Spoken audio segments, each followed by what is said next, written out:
Souvenons-nous que le pneuma ou esprit a le pouvoir d'une entité définie et indépendante. Considérons les exemples suivants.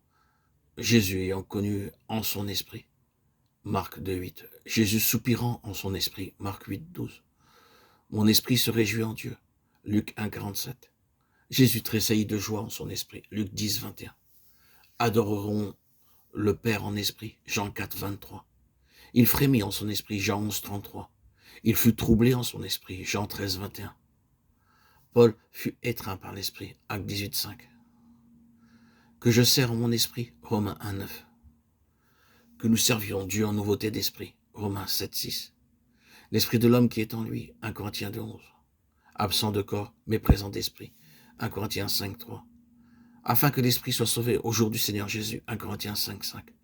Mon esprit est en prière, mais mon intelligence reste inactive, 1 Corinthiens 14,14. Je prierai avec mon esprit, 1 Corinthiens 14,15. Les esprits des prophètes sont soumis aux prophètes, 1 Corinthiens 14,32. Les esprits des justes parvenus à la perfection, Hébreux 12,23. Certains prétendent que l'esprit ou pneuma est simplement la vie de l'âme et du corps, le facteur animateur. Nous savons que quelquefois les mots souffle, vent viennent de la même racine originale que esprit. Mais il en est de même pour le mot âme. Ils sont employés en ce cas à cause du pouvoir et de l'action invisible qu'ils représentent. Personne ne pensera à substituer par vent ou souffle l'usage qui est fait du mot esprit dans les exemples qui ont été donnés. Ce serait insensé et absurde. Il n'est pas en notre pouvoir d'expliquer la relation qui existe entre l'âme et le corps. La Bible fait des déclarations très définitives à ce sujet, mais ne l'explique jamais. Souvent, par exemple, les termes âme et vie se succèdent alternativement. Et il est dit très souvent qu'ils sont dans le sang. L'âme de la chair est dans le sang, son sang et sa vie en elle. Lévitique 17, 11 et 14. La science ne nous a pas aidé à comprendre cela, mais le fait est naturellement irréfutable. Une chose est établie, c'est que tandis que les propriétés et les qualités sont dans le sang, elles cessent d'y être après un certain temps, bien que le sang soit encore resté.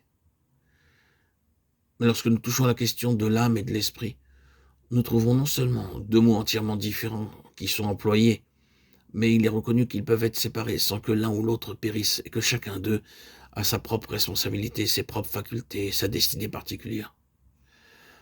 Nous pouvons, d'après ce que nous dit la parole de Dieu, comprendre que comme la moelle est plus profonde que les jointures, l'esprit est plus intérieur que l'âme.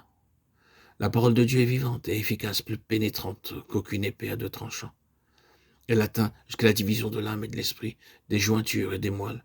Et elle le juge des intentions et des pensées du cœur. Hébreux 4,12.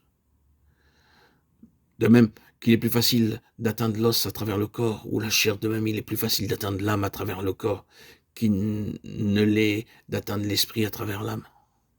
Il faut que l'âme soit profondément percée et divisée pour que l'esprit puisse être réellement atteint et régénéré. En d'autres termes, les sens physiques sont un chemin facile pour arriver à l'âme. Mais il faut les énergies puissantes de l'esprit, de Dieu, pour atteindre l'esprit. Et il faut le remarquer, la différence entre l'âme et l'esprit ne peut être rendue manifeste que lorsque la parole de Dieu a pénétré en nous, par l'énergie et la puissance du Saint-Esprit.